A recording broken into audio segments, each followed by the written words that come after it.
Hello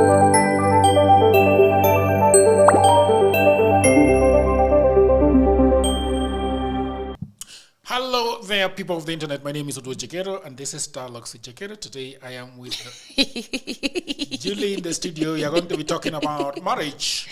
It's been 10 years since I got married to this. I hear somebody saying this little Goldmine. I was like, Okay. How are you feeling after 10 years of marriage? It's been a minute. Facts only. Facts only. It's been a good time. Yeah. Cumulatively, it's been a good time. Yes. You like to say you'd marry me again, and I agree. I would marry you again. Oh, beautiful. Yes. Why would you marry me again? Well, I mean, have you seen yourself? Like, I am handsome? Yeah. Why you run away? You don't need to run away from the mic when you're laughing. What? And then now it's loud, and then people are like, what? No. For the people who are listening when they are driving and doing things. You don't need to laugh going this way. But I'm a very animated laugher. Why are you trying to withhold but my I'm laugh? always laughing. I'm always laughing. That's you. I'm always laughing, and my laughter is larger than yours. But I'm always doing it like. But me, I laugh and run. What does that mean? I don't know. Anyway, moving on. Yes, I would marry you again. Yeah. Yes. 1, because you're handsome. 2, because you're ambitious. What do you mean by ambitious? Ambitious. You're like, you see an opportunity and you run in that direction. You don't ask yourself 2 or 3 questions about it. I mean, you think about it for sure. But you're like the go-getter. You're very what's the word? Self-driven is the word. Yes. The reason, I think that the marriage is... for me, it is more of friendship than marriage, and I think that a lot of people are taking marriage too seriously. You know, I don't take marriage that seriously. I don't. I think they take it too seriously. I agree. I think we just didn't let it. I think the fact that we were friends earlier helped us a lot. By the way, I count that as a lucky thing. That's not something that a lot of people get to have. So I feel like we are lucky because we started out as friends. But perhaps the question that people will be asking, like, what does that friendship look like when you're getting married? How do you from friendship to like, how do you make sure that you're friends before? Okay. Yeah. Well, but friendships are things to be built. What is friendship before marriage? Okay, that's a big question. What is friendship before marriage? Because it can look different for different people. Yeah. But I think friendship is where you are not... Friendship is one of those few places where you have a true friend and you're not scared to be yourself. So I think it should be an ingredient of marriage. Of any close relationship. Friendship is a really, really key ingredient. Because if you think about it, a friend is somebody you choose to spend time with. Somebody you choose to be vulnerable at some extent, even though the environment allows you to do that. A friendship is something that's very, in a way, sacred. So it's an what I would say, it's an ingredient. Yes, an ingredient in the marriage. So even if you don't start out as friends, I think it's important that you build a semblance of a friendship. What do friends do? What does friendship look like? Well, I'm trying to think of the friendships in my... Like, for example, our kind of friendship. I'm thinking because when we started, I do not have... My memory is usually very bad. Yes. And I hardly remember things as they happened. I don't even remember the first time we met. What was going on? Do you remember our very, very first meeting, like eye to eye? You do? Yes, I do. I'm not like the historian. I'm not like the orator of our group, but I remember when we met. How did we meet? We first met over email. Really? Yes. I wrote you an email? Yeah, nope. I wrote you an email. What were you saying in the email? I That came later. Don't give everyone my secret skills, please. What were you writing me an email for? Poetry Spot. Once upon a time. You wanted to be... so people of the internet, the Poetry Spot is this beautiful poetry event that I used to do. I used to be the drama chairman at All Saints Cathedral Church, the big church. Most people confuse, All Saints Cathedral with the Holy Family Basilica in the CBD. So All Saints Cathedral is the church opposite the Serena Hotel, the big Anglican church, where a lot of people get their canes to come and do their final whatever before they are buried. Mm-hmm. So I've been a member of that church since I came to Nairobi in 2003, 2004. Okay. And then I joined the drama ministry. After joining the drama ministry, I became the chairman of the drama ministry. And being the creative guy that I am, I started something called Poetry Spot, the spot where poetry happens.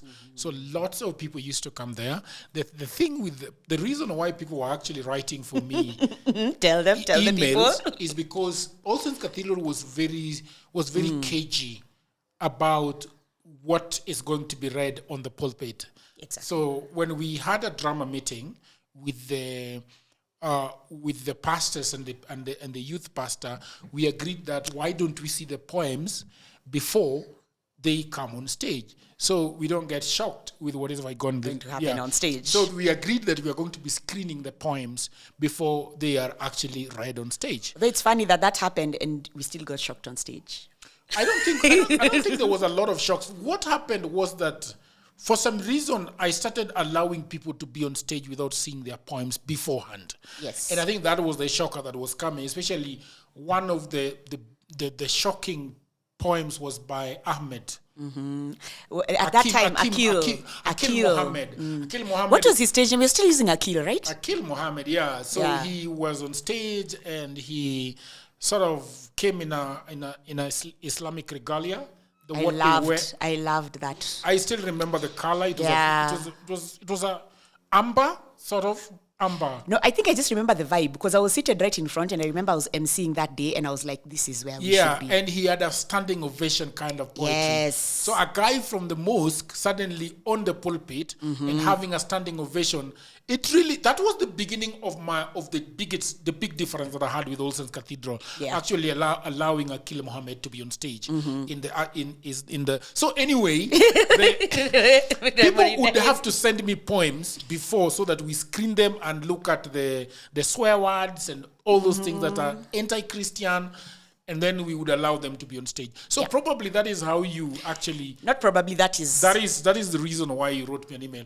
I do not remember the email. Do you still have the email? Yeah. You do? Yeah. As gangster as people think I am, I'm very Do you romantic. have it here? Yeah. Can we... Why you? Can you unanimulika mbele? Like, seriously? That would be really cool to have a look at the email because I swear to you, I do not know the contents of that email. Okay. So that would be really that's my first email to you. You can easily find it like that. I feel like you imagine I won't find it. Yeah, that is interesting. Yes. So just I need to go into the folders. There is a folder. Yes. But you have to keep these things in so that you remember, For me, I think I don't want to keep things like that. No, that's you. That's a you thing. I really do not want to keep things like that. You do. I love to forget. I think I love to forget, and there is beauty in forgetting. There's beauty in forgetting. So you can be reminded. Yes. Okay. Actually, I remember the poem I sent you. You remember the poem? Yes, I remember the name of the poem. But you remember? But is the poem there? Mm-hmm. The poem is there. Yeah. Beautiful. Can you forward it to me now? This is. Can you forward it to me? Yes, I'm trying to see where is the first one. Wait, did we discuss? Oh, this is 2020. I was like, where? Okay, 2011. It's 2011. Yes. How many years ago is that? That's 15 years ago. Oh my gosh. 14. 14 years ago. Yeah, 2025. Oh my gosh, yeah. Yeah. Yeah. So this must have been... Yeah. Arrangement. Oh, that's a different one. That's the many pieces. Where is it? But if you remember the subject, then yes, I remember the subject. But you see, it's multiple ones because we recently remember when you tried to do the compilation of all the pieces that we had. Who tried to compile? When you were doing Kut. Oh, I see. Yes.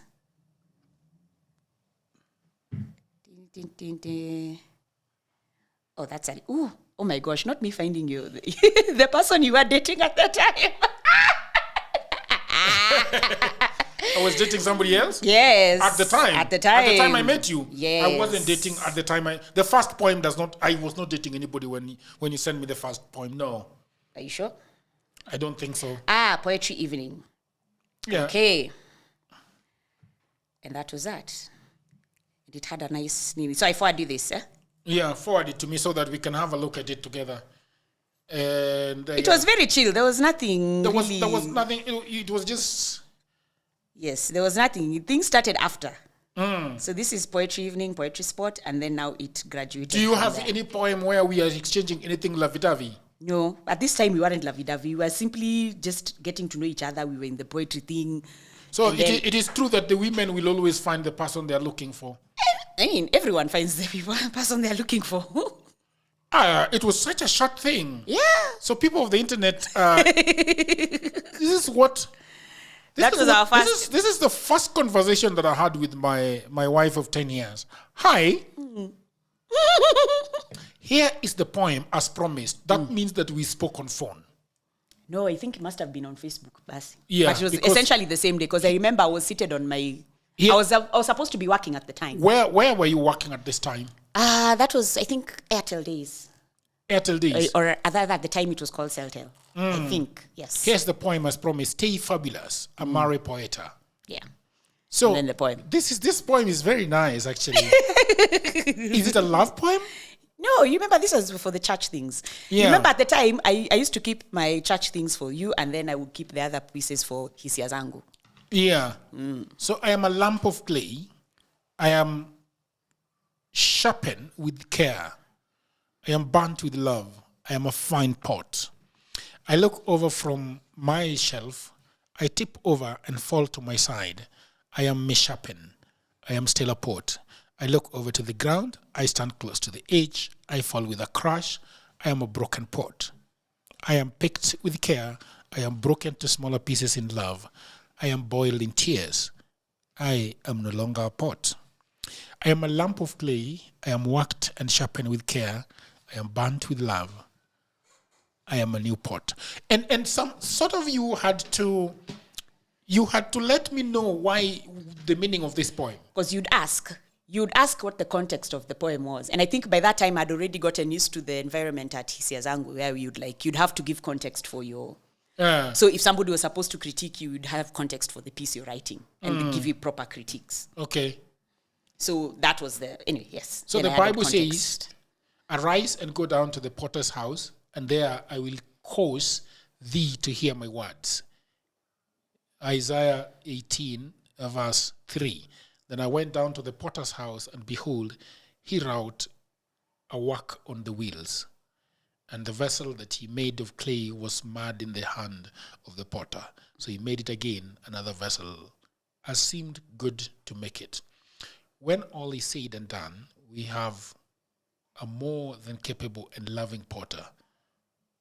From me to you. Yeah, I used to sign all my stuff like that. That was not vibes, I promise. This is interesting. Yes. All right. Mm-hmm. Then now after that, then there was the series of this thing for this poetry sport, blah, blah, blah, this thing for that poetry sport. At some point, you started being the logistician for poetry sport, where you were...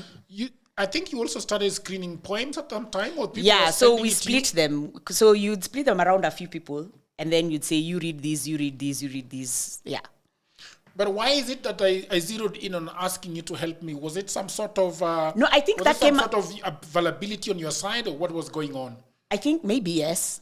I mean, obviously, otherwise I would have said no. But yeah, I think we also wanted this poetry sport to go in a particular direction, and we agreed on that. And then we just started working. But how did you jump on the team, though? Because that is also not very clear. That's not very... So what happened? Yes. So you are doing this all by yourself. And so you remember, after Poetry Spot, we used to walk back into town and go have fries or go have tea or with whichever. Who? See, whichever group that was. I remember the group, yes. So you see, and then the groups would have these discussions about the pieces that would happen, because a big chunk of the people who are at Hisia Zangu were also some coming to Poetry Spot. And so those conversations would go on when we went to stroll down to Tao and all that. Can you give people context on what Hisia Zangu was? Oh yes, oh my gosh. Yeah. Oh my gosh. Ah yes, Hisia Zangu is, I want to say is, not was. Even though, come on, nostalgia. Anyway, so Hisia Zangu was a collective of poets, and we'd come together and we'd talk about our poetry, critique each other, support each other, attend each other's events, and it was a beautiful community. Yeah.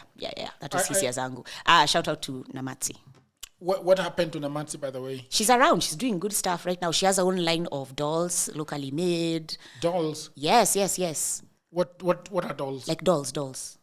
Should I dolls call for them kids? Yeah. Okay. Yes.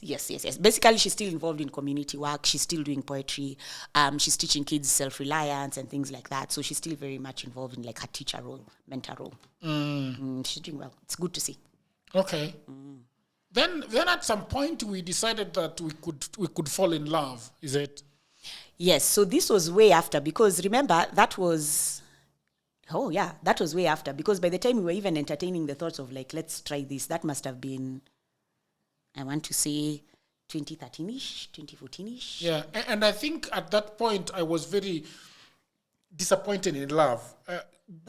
You had a disappointment around that time. Yeah, I was very disappointed in love, and I thought that it was. Yeah, we witnessed it. That love is a bit this dubious thing that doesn't hold. Yes, from the conversations, where was that place we used to go to? You know the way the Bible says that you should not build on a sifting, sand, but is it rather shifting sand or sifting sand? That guy.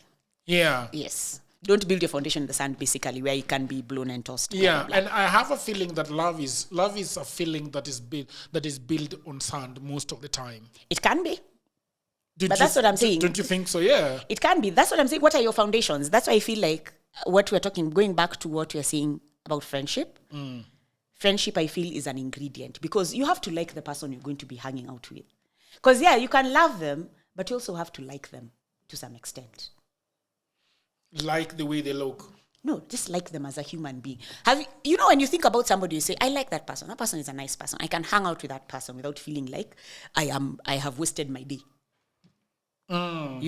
So at very baseline, if you're going to be saying you're going to live with somebody forever and ever, amen, I mean, there should be some baseline level where you like them as a human being, aside from the love and the feelings and all that. I was with a lady in Kisumu that was telling me that she wanted to marry some ninja that she does not like at all. Yeah.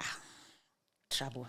Girls tend to go in with people that they necessarily do not like. A lot of people do that. Not even just like ladies only. A lot of people do that, because there are men who also marry because... It's very difficult for a man to go down with somebody that they do not... Well, it is said that a man can fuck anything, but suspicious. But because they are perhaps horny or something, and then they get pregnant, and then they are gonna marry that person. I think that's different. Like I said, you need to be able to like this person, and I don't think for some men, I don't want to say all men because I don't want to generalize, but I think there is a subsection. Let me say a subsection of men, I believe, who actually don't like the women they are with. Like, they don't like them as people. They appreciate what they do. You can appreciate what somebody is doing without necessarily like them or want anything to do with them. So you're like, hey, look, you have the babies. Me, I'm interested in the babies. I'm not even that interested in you. But because you're there, you're kind of been lumped in. You've been put in the same WhatsApp group. So you're there. I'm not clear. Okay, so let's start here. Okay. You meet a person. Person X, person Y. Yeah? And you you don't necessarily like this person, but you're in a point in your life where you're like, hey, I need to get married. I need to settle down. I need to put this together. This person has all the things that wifey material should have. You think they are beautiful. You think they can take care of your home. They think whatever that checklist is, but they believe that you are wifey material, right? But what then is the wifey material in the whole thing? What is? No, but that's what I'm saying. What is wifey? Yes, because they believe that you can take care of a home and a house and a thing, among whatever other else people consider wifey material. Take care of a home in what way? Like in the traditional like sense. Give birth, take care of the babies, take care of the home. Me, I just need to come, drop fees, and move on with my life. There are men that think that you can get somebody that you don't like to fit in that role. They see that person as a wife. They don't see that person as a human being. And by wife, I mean like in the role sense, not in the person sense. You're misusing your mic. Oh, sorry. How do I wait? Me, this thing is I am very. You see the way I am always like. Okay. It is so should I be here? Yeah, I think the camera would still Collins.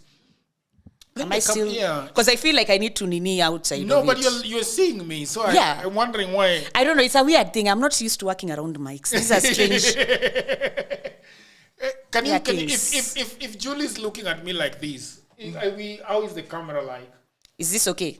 Yeah, it's okay. So I don't need to dodge the camera. Don't dodge the mic. Don't dodge it, because I'm feeling. You see, this camera always only picks on the round here. Ah, okay. So if I'm off, if you try speaking here, people will hear an echo. Ah, that's what that is. Yeah, so people will hear an echo. Okay, rewind, come back again, selector. Yes. Yeah. So what are we saying? Yes. We were talking about, yes.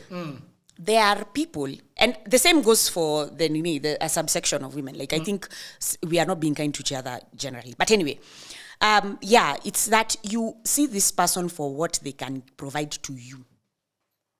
What things they can help improve your life, and only that. You don't see them as a human being in their own right. For example, I could see you, if let's say you are single right now, somebody who wants to come into a relationship with you will see, okay, there's DWJ. Okay. They see this as an opportunity to enrich themselves because they know if they're connected to you, they're connected to all the stars that are orbiting around you. You see? And they want to take advantage of that. So I want to build a platform, so let me come close to this guy. Maybe you get married, maybe you do whatever, and I take advantage of that. Yeah? And I only see that. I don't see you as the Jaguero, the actual person behind the mic. I see you as a way and means to get what I want. But you see, that for me would be different, because I am thinking that if I am going to a woman, because I know that this woman has got so many things going on, it's basically like Tinder swindling. Partly. Yeah. Yes. But if it is it's Tinder swindling, then I am thinking that it really has nothing to do with this woman is going to help me build a home. This woman I am just taking advantage of the things that are around her, use her, and then probably go away. The same thing that some women do. That they will come to you because you have got a big job, you've got a big car, you've got a big house, you've got this and this going on for you, and she wants a slice of that cake. And honestly, I think that women would go as far as marrying you for that reason. But men have married women for less. For less? Yes. What is less? That's what I'm saying. The issue is, it's not about for somebody, they will come for whatever reason. A man who is not, I want to say, hey, how do I say this without, this subsection of men. Let's talk about this said subsection of men and this said subsection of women who are treating people like this. Yeah. So these people who are let's call them the people who are treating people like this. The men and women who are taking advantage of others for their own personal ends and means. That's not somebody who likes you. They like what you can give them. Yes. So that we agree on. Yes. That is happening in both ways. Now, the question is, how does the said subsection of men, what would it look like when they are entering a relationship for that purpose? And for some of these subsection of men, it's just simply because I need to have babies. You look like you're capable of raising babies. You look like you're capable of taking care of those babies in the environment in which you are in. And therefore, I will have the babies with you and do my own thing. That means that they will go for the women that they like. Not necessarily that they like. How does that They work? don't necessarily. That's what I'm telling you. The like thing is what is a part of a big chunk of what is missing right now. People don't actually just like each other. This is my personal feeling on the subject. I think that is really weird, yeah, because that's good. It's good that you think it's weird. That's a good thing. That's a good sign. That's a very, very good sign. But what I'm saying is, if you are looking at a person, not as what they are, but only, and I mean only, I mean you can admire, like I've just said, you're ambitious, which means to some extent, I appreciate the fact that you are a go-getter and you do things. Yes? But I'm not looking at you as only that. I know there's a lot of other things that come to make Koa. And I'm invested in these other things. A lot of people do not know that name Koa, by the way. Oh, especially wow. my entire audience. Jagero. Calling me Jagero would be the weirdest thing that you can. It feels weird. It feels so weird. Yeah, you do not. It feels very weird. It feels very weird calling you Jagero. Yeah. Yes. People have their names. Even people at home do not call me Jagero. Call me Ken. Ken, which is also a culture shock for me. Yeah.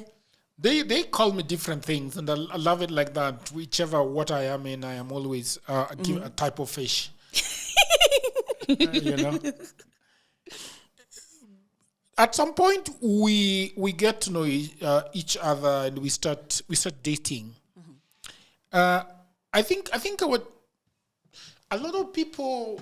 Our dating was not, everything around our life has just been weird, I think. It is not very normal. I would agree. Even the way that we dated was not very normal. We just dated as friends. Sometimes you pay the bill, sometimes I pay the bill, sometimes you send me the money for the bill, sometimes. And I have come to realize that life can be very difficult when you're trying to play the book, to play by the book. And I think that sometimes it might be a slippery slope when somebody is expecting this and also you are trying to do the other. So even in the issue of sharing bills, even in the issues of treating each other, when big holidays come about and there is a Valentine, we have not like taken it like it is a matter of life and death. Because you married a Valentine Grinch. A Valentine what? Grinch. You know, like Christmas Grinch, the person who is not interested in Christmas at all. A Valentine Grinch. Yes. That's what you are. I think sometimes I can What be. is a something Grinch? Like if you're a... No, so you know, like the Grinch is like the antithesis of like the Santas. Like, you know, there's the Jeff, hey, it's Christmas time, yeah, we're happy. And then there's the Grinch who's like, whatever. I don't care. So what is the meaning of a Grinch here? Somebody who so just like I don't give a hoot about. Not necessarily I don't give a hoot. I think I'm very suspicious of a lot of things that happen around Valentine. But anyway, that's a story for another day. Why does it have to be a story for another day? You want to do a story for I think you could I feel it's very. You could explain what your feelings are around Valentine. My feelings around Valentine. For me, I don't like Valentine because of. It doesn't matter to you. It doesn't. You don't like it. It just doesn't matter to you. A lot of things sometimes weirdly do not matter to me. A lot of things don't matter to you, yes. Yeah. Yes. But yeah, so the thing about my personal feelings around Valentine's Day, it should be, when you're saying that you're celebrating love, why should it be an institutionalized thing? You know? And so while I appreciate that sometimes we need that opportunity and that time to say it's Valentine's Day, I appreciate that because there are many people who really appreciate that day and put a lot of stock in it, and it's a beautiful day. And even me, at times I've felt like, okay, even me, I want to have a Valentine's thing and see what all the hullabaloo is about, you know? But yeah, I think the institutionalization of like, now, if things don't happen in a particular way, that's not Valentine's. For example, you guys had the conversation of love languages, yeah? So, if your love language is, say, for example, quality time, and it's Valentine's Day, and you guys say you spend the day together, like real, real quality time, maybe you're watching a series, maybe you're just hanging out, maybe you're just beating stories, whatever the case. If that day ends like that, you may feel loved. Or you may say it's Valentine's Day. There should be a flower, a gift, a something. You know? So that's the thing I'm saying. It doesn't match I feel like Valentine's, as it is advertised, doesn't match the diversity of what love really is and how it should be celebrated. Yes. I see. No shade to it, by the way. Even me, I mean, you remember like last year we did the whole thing. No, was it last year or this year? Yeah, I think. What did we do? Yeah, we did the whole dinner thing, and then we took a drive and all that. It was nice. It was a really nice day. Oh, the drive on Red Ring, on Red Road. Yes. Red Ring. Red Hill. Yes, Red Ring Road. And you got dizzy. I got dizzy. You got dizzy. So yeah, anyway. Wait, what were we talking about before we did the Valentine's tangent? Yeah, we were. You know, me, I'm the interview. I have everything figured out. I see the road. Okay, take us on Red Ring Road, I beg. I always see. Where did you learn the Nigerian accent, though? Because growing up, we watch a lot of Nigerian movies, and then also I have a few of my close friends who are Nigerian, so I kind of just picked it up. And I think if I watch something long enough, it just like kind of stays in my mind somewhere. Yeah, so that ka accent, it helped a lot when you're hanging around, and then of course there's the person who now corrected all my pitching. When you were recently in Nigeria, did you speak that language? Yes. Oh, is that so? Yes, I nearly got away with it. Nearly. And then they could fix it. And then they're like, something is not right in this soup. So yeah. But I was with my friend Talani. Shout out Talani. Yes. When we were trying to get married, you wanted a red wedding. What is it called? A red wedding? All right, people of the internet, I hope that you're enjoying this episode very much. And I just had a break to tell you about my new book. You know, everybody says that there is no job, and that is true. Also, that was me 10 years ago. The problem is that everybody is trying to get a job in their town, in their city, in their marketplace. They ask friends for jobs, mothers call uncles, uncles call brothers, but there are no jobs. Let me tell you what no one is telling you. Jobs migrated online. What I actually mean is there are many, many jobs around the world, and there is no one to do them except you. I work for Americans myself. I work for Europeans. I work for the Chinese. I work for the Australians. I work for the Canadians. And so, because I have done so much for myself, I said to myself, you know what? I should compile what I've been doing for the last 15 years. So in 2024, I wrote a digital book called Goldmine 18 Hustles for Africans. And then in 2025, AI came. People say AI is taking away our jobs. And for me, I'm going to say false. There are actually AI jobs. Jobs are not being taken by AI, but there are new jobs online that are there because of AI. Now, mimi ni nani? I created more jobs. And for now, in my new book, we have 25 online and offline jobs that you can leverage on if you do not have a job. So in this powerful volume 2, I share 25 new actionable online hustles specifically researched and tailored for Africans. My new book provides clear step-by-step guidance drawing from my extensive experience and research, including the mistakes I've made and lessons I've learned over the 15 years that I have worked online. So, what can you do online? You can become an executive assistant for busy folks in Europe, America, Canada, and get paid for tasks like watching videos and taking online surveys. Okay? You can build a lot of things. Build a business as a virtual assistant, start an e-commerce shop without capital, be an affiliate marketer, or you can also become actually an English tutor and tens of AI jobs. If you have a job, that is fine. But I also know that you can buy this book for that brother, for that sister, for that mother, for that cousin, for that husband who is watching Netflix all day at home. Buy it for your friend who is always asking for cash. You know that friend. Now, all the information is on the description below. You can also inbox me, you can WhatsApp me, or go to my website, which is odworjigero.co.ke. And now, back to programming.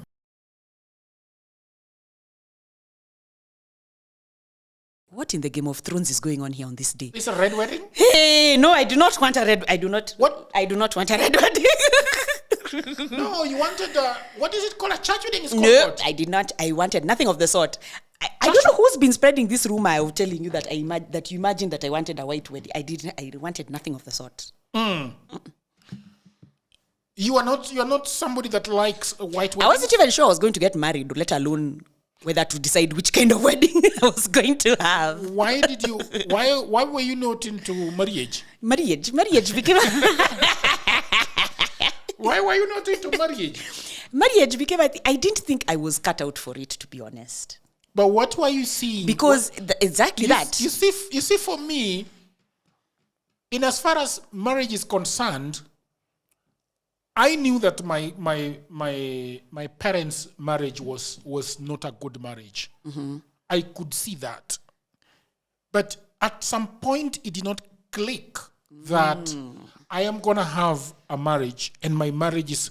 this is what I think.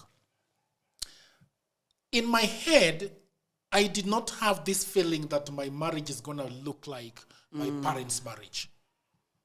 I could clearly see from the very beginning that this was a fucked up marriage, and it's not the marriage. It's not the kind of marriage that I want. Mm-hmm. It's like seeing people playing in mud, playing football in mud, and you know that you can actually play football on grass. You know, sprinkled and looking like... Or tough. Is tough what they call it? Tough. Yeah, it could be called tough, but tough is not the language though, because tough is sort of synthetic. Oh, okay. I don't know. But yeah, but on a proper pitch. Yeah, on a proper pitch. So it never influenced that, oh shit, this thing is not nice. That's interesting. Yeah, I just thought that this other one is fucked up, but there's something properly good. I mean, yeah, for me it wasn't that. I just thought that in the few marriages that I saw around me, and of course there was my parents' marriage, which had its ups and its downs, but I was like, let's try not doing it. If it finds me, so my attitude was, let's try not doing it. If it finds me, fine. But I'm not looking. I find that most women are wired that way. That they look at what is happening and they feel like, do I need this for what it is, for what I am seeing? I mean, I could say that's true. A lot of people. It depends a lot on the environment. Even the women that I speak with on the podcast, I hear that a lot. That I saw bad things around this particular institution. And therefore... But see, there's bad things and then there's bad things in context. So, for example, if you are coming, like in your situation, let's talk about your situation. You know, it was a fucked up marriage. You saw how your dad and your mom, how they operated around each other. Same with me. I saw how they operated with each other. Yeah. And when I was looking at that, I was like, no, I am not okay with this. And then because I don't know whether it's because it's a woman thing or we just happen to be around the same spaces at the same time, you get certain context or you hear things that you're not supposed to be hearing, even as a young child. And so you're thinking, if that is the context, then maybe no, I'm not interested in this. Let's try not doing it. So for me, I wasn't anti-marriage. I was just like, it's not something I want to aspire to. And when I saw how the people who are unmarried around me and how they were enjoying life, eating life with a big spoon, I said, maybe this is the WhatsApp I need to join. Then lo and behold, I met with some guy. And then things changed. But did I look like a guy who could be a good husband? The way you approached marriage. Remember, by the time, you remember like you kept saying that I felt like we didn't date. But we had a few conversations about marriage and what we want out of marriage. I don't think so. We did anything. Yes, like we did.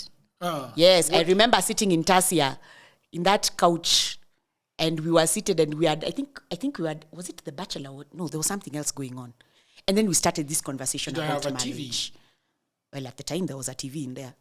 When you were in Tasia? Yes. There was a TV there? Yes, there was.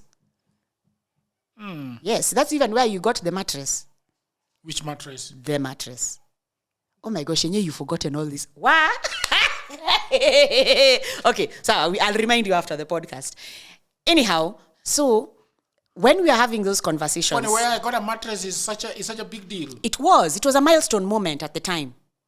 What mattress did I get? This orthopedic, thick. Oh yeah? Yes. At the time, it was a milestone moment. The one I got in the industrial area that I almost got killed by the border. Yes, thank you. Now you remember. Oh, that thing can you imagine that I got a 65,000? 65,000 Kenya shillings mattress. Hey. 15 years ago. It was a moment. That's what I'm telling you. It was a milestone moment. That was the time you're saying you want to. Like, you are very much in that phase of, like, you want to change your life. Like, you are actively doing things. That's what I'm telling you. You are very ambitious. You are very, like, I want to do stuff. And we are seeing that. We're like, okay. Yes. So what did I tell you about? Oh, yeah. So... told you I'm good. Thank you. I feel safe. Thank you. The beauty of doing a podcast with me is that I have my route. Whichever way you take, we will always come back to we will always come back to the main road. Very good. Come. Yes. Yeah. So, so as we are having that conversation, we were talking about our parents and this and all those things that were surrounding our lives at the same time. And we are saying, picturing, what do you want your wedding? What do you want your married life to look like? What do you want? And I think there are a few people. I think even Irene was there. I think even Dims was there. And a few other people. Because remember, there was a certain point your house used to be the meeting point. Yes. So anyway, but then now the conversation drifted and we are just the two of us now still on that topic. Yes. And then now that's when, so I was hearing, that's what he thinks about marriage. Oh, that's a good idea. And I was Do you remember what I said about marriage? Yeah. You said marriage should be a place where people at least should like each other, be kind to each other. All these things we keep repeating. It's not something you're starting to say today. It's something you're saying way back then. So it's true that I was not just saying them. At least it's good to see you aren't just trying to... to be dodgy and suspicious in this smooth. City. Yeah, so... We got married at the Attorney General. I wanted to get married in church. I remember. And that did not work because I did not have the money to pay the church. And it was a sore spot. Yeah, and I feel like the church should love better. Like for those motherfuckers who are in church and cannot afford to pay church to get married. I mean, church charging you to get married in church is just fucked up. It's wild, but anyway. It's really wild. We have our thoughts. Because again, now people are so much pushed that your wedding must look like this. I think this is the thing also of context. Because I think also when you're talking about people who do by the book and being serious and taking marriage too seriously and things like that, following a script that was written by somebody who doesn't know you and understand where you came from. I think that is also a problem. If you're following a script that even you yourself can't recognize, it's going to be difficult. The idea that if you have to get married, then it has to be this big white wedding where you form WhatsApp groups and call all your relatives. I mean, no shade, I've been in a few of those groups, but the problem is... Everybody that was in your school 10 years ago looking for people... Hey, we must fundraise. It's a shitty idea. I mean, it could be. That's why nowadays they've opened for people to do loans now. I am not saying, for example, that I am rich enough to do my own wedding. But we charged people for our wedding. We were entrepreneurs from Somebody abused me on Facebook. Why? He said, I will never forgive you, motherfucker. For what? For charging me to come to your wedding. Either way, you're charged. Imagine utachanga how much. Na mimi nimekwambia a plate is X amount. We supported the troops. The idea is that when we were getting married, we did not have the funds to feed everybody. Exactly. Correct. And so we didn't even have money to pay All Saints Cathedral, Correct. where I had worked as a minister. See, I am considered a minister. I had worked as a minister. You're in the ministry. Yeah, yes. for years, written several scripts, and when it came to my wedding, of God. I wasn't able to. Yeah, you aren't given the same nini back. So then, and even the money for the wedding was not there. The money for the after party was not there. So we told our friends that, look, we did not have the opportunity to have the white wedding where you guys can come and eat rice for free, blah, blah, blah. But now we are having an after party at this restaurant. And all you need to do is to buy your own food. Yes. So I don't think it is correct that we charge people. It is the fucking restaurant that charged them. I mean, either way. And then we called the man of God, Pastor John Mark. Yes, to lay hands. To come and lay hands on our head. To bless the union. To bless the union. Yeah. And that is how we were charging people how much? 600 or? No, I think we did something in the... 2,000? Was it 2,000 or was it 18 something? There was amount, but at least we told also all our friends early enough, like, hey, kaukijua. But our entire wedding cost like 60,000. Less than. I mean, your suit, the nini, the hire, that quick fast. Yeah. And then also a lot of our friends came through with services. Like the car that brought me, it was at my friend. You remember Grace? Grace is the one who organized that. That was her gift to us. Yeah, and then our neighbor gave us the Mercedes Benz. Exactly. And then remember, Fee sang for free at our wedding. She did, yeah. Yes. So people were like, okay, I may not be giving you the money, but I'm giving you something too. So I felt like ours was a community wedding, which I feel like sometimes some people lose sight of. Because I know some people want that big, but even if you're having that, have that in community, I feel like. Don't leave the community out. Yes, so I felt like that was that. And then, of course, our folks, your side of Nini, your uncles, your aunties, your sisters, your brothers, we didn't charge them. But for the folks, came for free because we're not going to charge our parents to come to our wedding and our parental figures to come to our wedding. So it worked out. Yeah. So it's been 10 years of living together. And then at a time like this, we were at that team. We are now about to sit down to have le dinner, I think it was. Le dinner? Yes. It was very beautiful. I think that our marriage has been a lot of people have called it weird.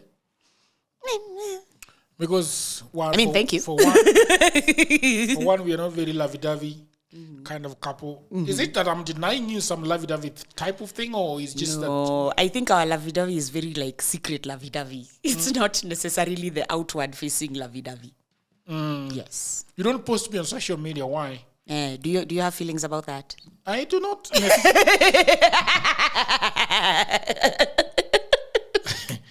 Do you have?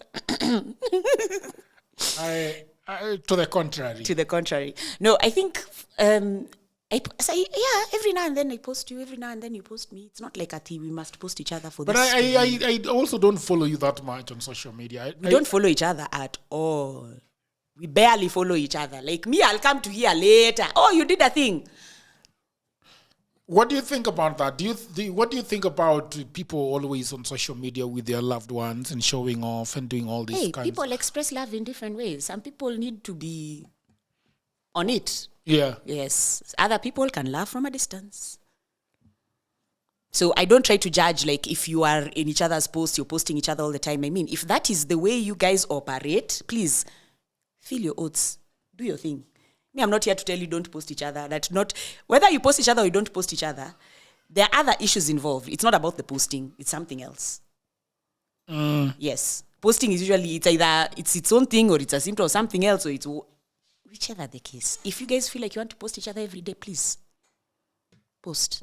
If you guys don't feel like posting each other, as long as it's a mutual thing. You know, the problem is like one is always posting and then one is in the shadows lacking, and you never know what's going on their page. I can see how that could be. A lot of women say that marriage only benefits men. Do you think so?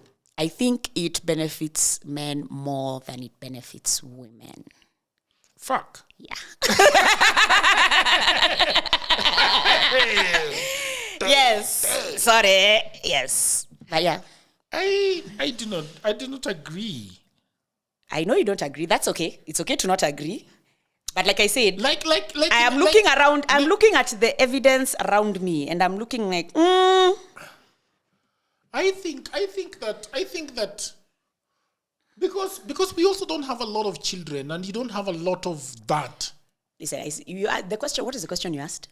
Benefiting. Do you feel that marriage benefits men or women? Yeah. You didn't ask me if marriage benefits me or you. That is not the question you asked. Okay, let's start that question. Okay, so which one is the one you're asking? The latter. The latter, okay. So in this situation, yes. At first, I think we were still finding our footing. So I was like, do I copy paste what my mom did? Do I not? Do I this, that? So I think later we kind of found our footing because we also struggled a bit in the beginning. Trying to find our footing. So at this point, I can't honestly say that it has benefited you more than me. I think it switches. Yes, sometimes it benefits you more, sometimes it benefits me more. Yeah. For me, whenever people are talking about benefits, it just people are supposed to be talking about the weight of it. Sometimes the weight of it, and mostly when, for example, you have got, for example, right now we have one child. Yes, we do. Who is turning 10. Maya is turning 10 next year in January. January when? The 16th or the 4th? The 6th, the 4th? Hey, we are not sharing personal data on the platform. Sorry, I'm very protective of putting that information out there. But yes, it's January. She's a January By the way, baby. people have never seen Maya online.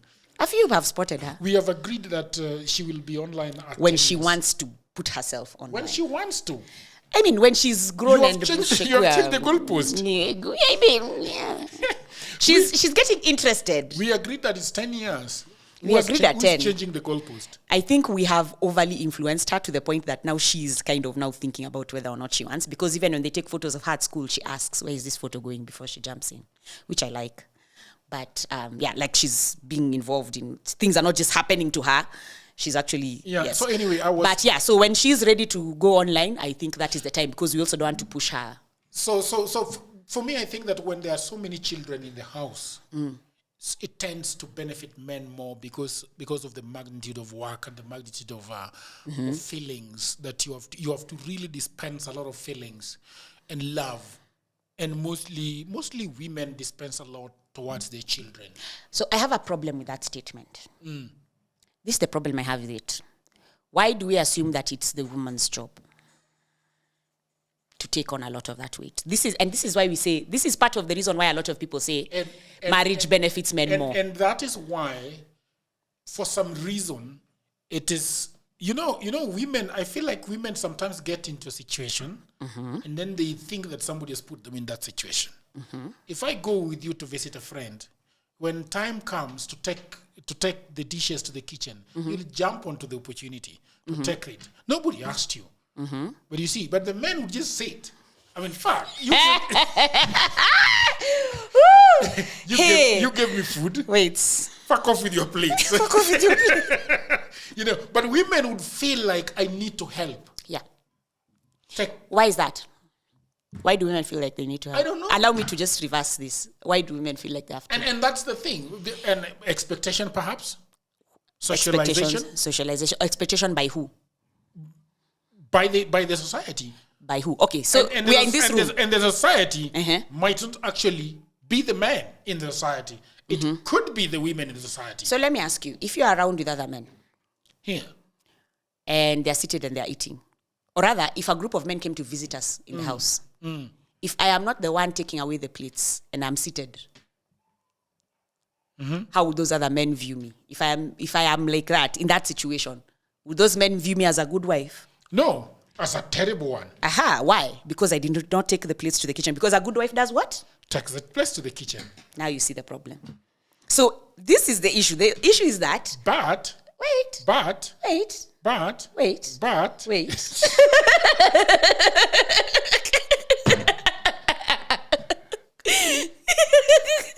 The issue is that this, what you're talking about, the socializations and all that, it all happens. But some things click in your mind even when you don't want them to. And that is the thing, okay, I know she has weird politics, but there's a feminist who says that it's not about that what we need to learn more. It's sometimes what we need to unlearn, to undo, to unplug from the way we are set up. It's like right now, if we go somewhere, we have no relationship, me and you. Let's say we are just friends and we go out for drinks. If I as a woman sit there and expect you to pay, what's that? And if you don't pay, I start thinking you're what's the word? Mkonogam. What's the word? You're a weird. You're a weird or you're stingy. Sindio? Yeah. But what made you stingy? Because you didn't pay for me and we didn't have an agreement beforehand that you would pay for me. Same thing. Same WhatsApp. In some places, it's more extreme. In some contexts, it's more extreme. But think about it like that. Yeah. It's the things we need to unlearn sometimes. What would you say has made our marriage manageable? Well, because a lot of women out there are saying this shit is not good for women at all. I mean, when you're looking at something, you also have to look at the ingredients that go in. Yeah. So if the ingredients are bad to begin with, how could you correct the ingredients? So if you as a person are entering this marriage with some expectations that you're either not voicing or not willing to stand by or back up, that's a problem. Who's that person who said unspoken expectations are pre what? Resentments. Like a preloaded resentment, something of the sort. Essentially, if I have an expectation of you, I am not sharing it with you, and I'm not giving that space for us to discuss this and know why it is the way it is. But I just have these expectations. If you don't meet it, you're playing a losing game because 1, you don't know about it. 2, there's nothing you can do about it. And then 3, I've already judged you for it. So I already resent you. Even before we've started, we are not even on an even playing field because already I'm like this person, no? Because we don't get that time or that opportunity to actually investigate some of these things. So I feel that for us, what has worked well is sometimes we have had to investigate. Situations have come and we've like, okay, let's investigate this a bit more. Why is it you feel like this is me to do? Why is this you feel like this is you to do? Why do you feel blah, blah, blah, blah, blah? And then that's when I think the shift in our conversations changed. It wasn't like, hey, I want this. It was like, I want this because 1, 2, 3. Which I'm thankful it happened. Happy anniversary. Happy anniversary. People on the internet, we were just vibing like we always do. Talking about life, talking about stuff. What are you looking forward to though? I want to see where we'd be, like what I was telling you earlier today. What would this be like 10 years from now? Yeah, because, okay, so a very core memory, and I didn't remember this, is when we must have been very young, must have been like maybe 18, kitambo, many moons ago. And there was a couple who are doing like their 40th. They were like reviving, and it was like their 40th, I think. They've been married for that many years. So I think for me, I'm wondering what would our 40th look like? How old will I be at 40th? Whatever you are plus 30. Ooh. Yes. Mm-hmm. So in my mind, I'm like, what will will I still that be be? having my legs? I mean, even if you don't have them, I think I would still love you anyway.